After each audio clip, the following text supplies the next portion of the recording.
জুলাই বিরোধী fascist agenda বাস্তবায়নে দেশের ভেতর থেকেই ষড়যন্ত্র করার অভিযোগ উঠেছে মিডিয়া জগতের ৮ শকুনখ্যাত দালালের বিরুদ্ধে। প্রতিনিয়ত যাদের হিংস্র থাবার শিকার হচ্ছে এদেশের আপামর জনতার আবেগ, ভালোবাসা, চেতনা ও ভাবনা, যাদের লক্ষ্যই যেন জুলাই এবং জুলাইয়ের চেতনাকে তীরবিদ্ধ করা। তাদের কথা ও লেখনির তীক্ষ্ণ তীরে শহীদ ও শহীদ পরিবারের ক্ষত বিক্ষত হৃদয়ের জমাট বাঁধা রক্ত যেন আবারও ঝরে পড়ে, আর তাতে ক্ষত বিক্ষত হয় জুলাইয়ের স্পৃহা, চূর্ণ বিচূর্ণ হয়ে যায়। তাদের উপস্থাপনার অবমাননাকর শব্দে কালিমা লিপ্ত হয় ২৪ জুলাই গণ অভ্যুত্থান, ম্লান হয়ে যায় জুলাই যোদ্ধা ও আহতদের রক্তের ত্যাগ। পরিচয় অনুযায়ী এদের মধ্যে কেউ সাংবাদিক, কেউ উপস্থাপক, কেউ মডেল, আবার কেউ অভিনেত্রী। অভিযোগ রয়েছে একসময় ফ্যাসিস্ট কন্যা শেখ হাসিনার আঁচলের নিচে থেকে তারা পুরো মিডিয়া ইন্ডাস্ট্রিতে একচ্ছত্র আধিপত্য বিস্তার করেছিল। সংশ্লিষ্টদের মতে কালের আবর্তে ফ্যাসিস্ট সম্রাজ্ঞী শেখ হাসিনার তথাকথিত অপরাজেয় সাম্রাজ্যের পতন ঘটলেও রয়ে গেছে তার ছায়াতলে বেড়ে ওঠা সেই মুখোশধারী ভদ্রলোকেরা, ফেসিবাদের নীরব দোসর হয়ে, যারা এখনও বাংলাদেশে বসে প্রকাশ্যে ফ্যাসিস্ট এজেন্ডা বাস্তবায়নে কাজ করে যাচ্ছে বলে সমালোচনা শুরু হয়েছে। ২৪ জুলাই গণ অভ্যুত্থানে যারা ছাত্র জনতার উপর নির্বিকারে হামলা চালিয়েছিল, সেই ফ্যাসিস্ট আওয়ামী লীগকে ফেরাতে যারা মাথায় কাফনের কাপড় বেঁধে নেমেছে তাদের নেতৃত্ব দিচ্ছেন গোলাম মাওলা রনি, এমনটাই ধারণা করছেন দেশের সচেতন মহলের একাংশ। কখনো তিনি প্রধানমন্ত্রী তারেক রহমানকে সরাসরি কটাক্ষ করেন, কখনো তার সম্পদ নিয়ে প্রশ্ন তোলেন, আবার কখনো জুলাইকে সিডিআই বলা মেহের আফরোজ শাওনের সাফাই গিয়ে জুলাইয়ের বিরুদ্ধেই নিজের অবস্থান স্পষ্ট করেন। রাজনৈতিক বিশ্লেষকদের মতে তার এসব কার্যকলাপ শুধু প্রধানমন্ত্রীর ভাবমূর্তি নয়, বরং দেশের নিরাপত্তারও হুমকি হয়ে দাঁড়াচ্ছে। সম্প্রতি তারেক রহমানের মালয়েশিয়া সফর নিয়ে কটাক্ষ করার অভিযোগ উঠেছে গোলাম মাওলা রনির বিরুদ্ধে। মালয়েশিয়ার প্রধানমন্ত্রী আনোয়ার ইব্রাহিম আমার বন্ধু মহাজাদু জানে এই গান ব্যবহার করে একটি ভিডিও পোস্ট করলে সেটিকে ঘিরে রনি একটি টকশোতে মন্তব্য করেন, জাদু মানে ফাঁকি আর মহা জাদুকর মানে মহা ফাঁকিবাজ। অনেকেই মনে করেন এই বক্তব্যের মাধ্যমে তারেক রহমানকে সরাসরি ফাঁকিবাজ আখ্যা দিয়েছেন রনি। আমার বন্ধু জাদু জানে, জাদু অর্থ কি? ম্যাজিক।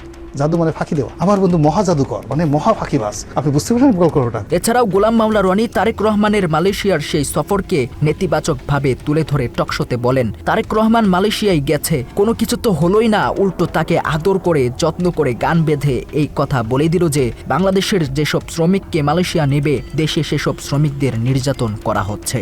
মালয়েশিয়াতে গেছে মানে কোনো কিছু হলোই না, উল্টে ফেলে তাকে এত আদর করে যত্ন করে গান বেঁধে বলে দিল যে শ্রমিকদের আমাদের আনবো যে তাদের উপর নির্যাতন করা হবে। গোলাম মাওলা রনির এই মন্তব্যের পরপরই দেখা গেল তার বিপরীত চিত্র।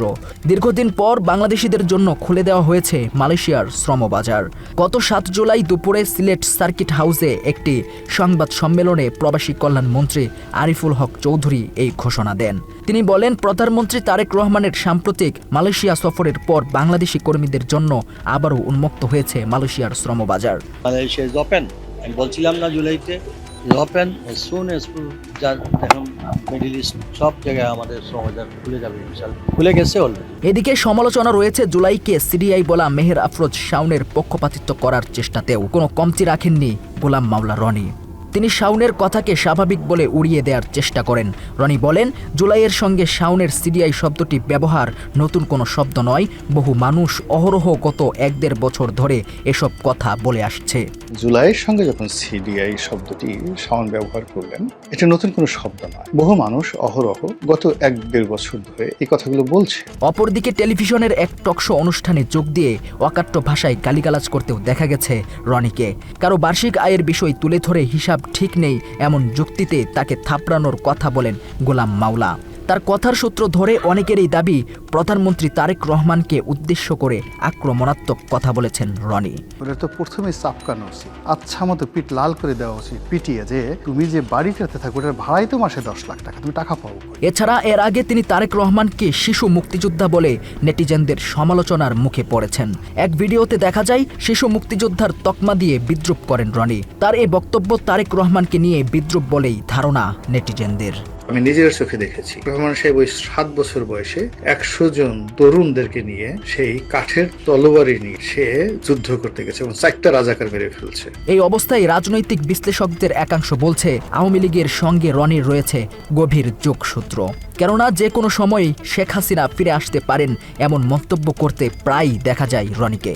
সে আসতে পারে, এটাকে ধরে নিয়ে সে আসতে পারে, যে কোনো ভাবে আসতে পারে, উড়ে আসতে পারে, হেলিকপ্টার আসতে পারে, হেঁটে আসতে পারে, সীমান্ত পার হয়ে আসতে পারে, ভারত তাকে যে বাংলাদেশে পাঠাতে পারে, আমেরিকা থেকে বাংলাদেশে পাঠাতে পারে, এখন সবকিছু রেডি করে সে সোজা একটা প্লেনের টিকিট কেটে আসতে পারে। তারেক রহমানকে ইঙ্গিত করে একের পর এক কটূক্তি, জুলাই অবমাননাকারীদের পক্ষে কথা বলা এবং শেখ হাসিনার ফেরার বিষয়ে তার তীব্র কামনা, এসবকে সামনে রেখে সংশ্লিষ্টরা মনে করছে গোলাম মাওলা রনি আওয়ামী লীগের এজেন্ডা বাস্তবায়নে দেশে ষড়যন্ত্র চালিয়ে যাচ্ছেন।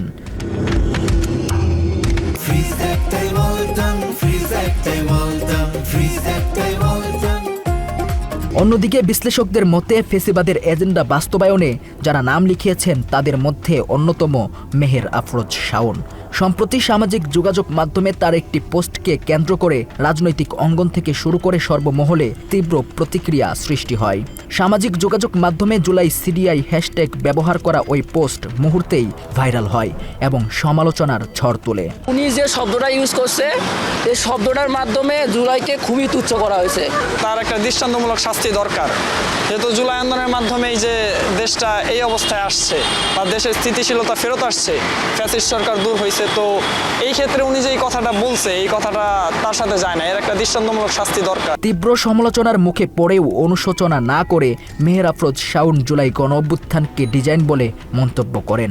এক সাক্ষাৎকারে তিনি বলেন তার বক্তব্য শহীদ পরিবারকে নিয়ে নয় বরং জুলাই ডিজাইনকারীদের উদ্দেশ্যে। কিন্তু আমার স্ট্যাটাসটা তাদের প্রতি ছিল না, আমার স্ট্যাটাসটা ছিল যারা এই জুলাইটাকে সাজিয়েছেন, যারা সেই মেটিকুলাস ডিজাইন করেছেন। সাংবাদিকতার জগতে উপস্থাপিকা নবনীতা চৌধুরীও প্রশ্নবিদ্ধ হয়েছেন। বিভিন্ন সময়ে তাকে ফেসিবাদের দোসরদের পক্ষ নিয়ে কথা বলতে দেখা যায়। সম্প্রতি শাওনের পক্ষে অবস্থান নিয়ে তিনি বলেন, শাওন যদি জুলাই সিডিআই লিখতে চান তাহলে কেন লিখতে পারবেন না। এছাড়া 2018 সালের নির্বাচন নিয়েও এক সাক্ষাৎকারে তিনি বলেন, রাতে ভোট হওয়ার কোনো প্রমাণ কারো কাছে নেই, জানিয়ে তীব্র সমালোচনা শুরু হয়। সংশ্লিষ্টদের মতে তার এসব বক্তব্য আওয়ামী লীগের পক্ষে তার শক্ত অবস্থান প্রমাণ করে।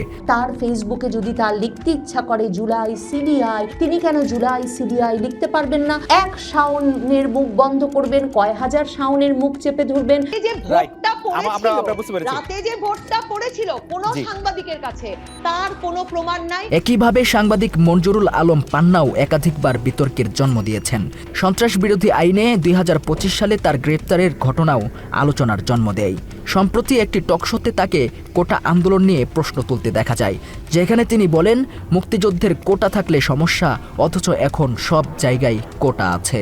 মুক্তিযুদ্ধের কোটা থাকলে সমস্যা, আর এখন কোটা কোথায় নেই, এখন তো সব জায়গায় কোটা। এছাড়া দেশে বসেই ফ্যাসিস্ট আওয়ামী লীগকে পুনর্বাসনের লক্ষ্যে যারা সক্রিয়ভাবে কাজ করছেন তাদের মধ্যে সাংবাদিক আনিস আলমগীরকে অন্যতম হিসেবে উল্লেখ করছে বিশ্লেষকরা। তারা বলছে বিভিন্ন সময়ে আনিস আলমগীরের বক্তব্যে আওয়ামী লীগের প্রতি স্পষ্ট সমর্থন এবং দলটিকে পুনরায় প্রতিষ্ঠার পক্ষে অবস্থান লক্ষ্য করা গেছে। ত্রয়োদশ জাতীয় সংসদ নির্বাচনের ঠিক আগ মুহূর্তে বর্তমান সড়ক পরিবহন ও সেতুমন্ত্রী রবিউল আলমের সঙ্গে একটি টকশোতে তিনি আওয়ামী লীগের পক্ষ নিয়ে তুমুল বিতর্কে জড়িয়ে পড়েন। ওই আলোচনায় রবিউল আলমকে উদ্দেশ্য করে বলেন, তিনি নির্বাচন করতে পারলে আওয়ামী লীগও তা করার অধিকার রাখে। তার এই বক্তব্যকে ঘিরে টকশোতে তাৎক্ষণিকভাবে তীব্র উত্তেজনাকর পরিবেশ সৃষ্টি হয়। আপনি যেরকম একটা হত্যা মামলায় আসামি হয়ে আছেন, ঘুরে বেড়াচ্ছেন, টকশো করছেন, সেরকম আওয়ামী লীগও ইলেকশন করার অধিকার রাখে। সেই সাথে বিভিন্ন সময়ে আনিস আলমগীরকে স্বৈরাচার শেখ হাসিনার প্রশংসায়ও পঞ্চমুখ হতে দেখা যায়।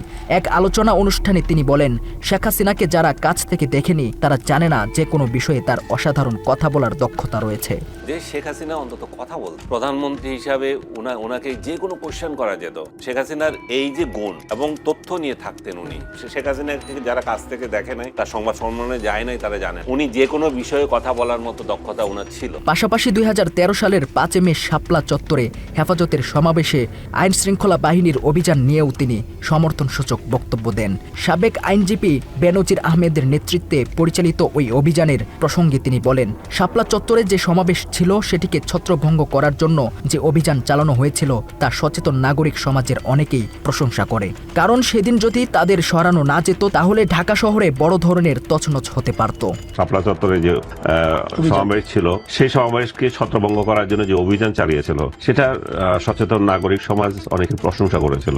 তারা ছাড়াও সাংবাদিক সমা ইসলাম, শারমিন সুলতানা সহ আরও কয়েকজনকে নিয়েও সামাজিক যোগাযোগ মাধ্যমে চলছে তীব্র সমালোচনা। দেশে বসে সরাসরি ভারত ও আওয়ামী লীগের পক্ষে কাজ করছে তারা, এমন যুক্তি তাদের।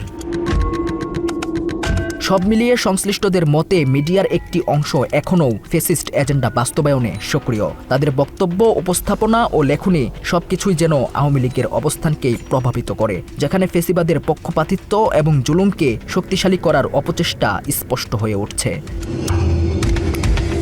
রাকিব ইদ্রিস, বাংলা এডিশন।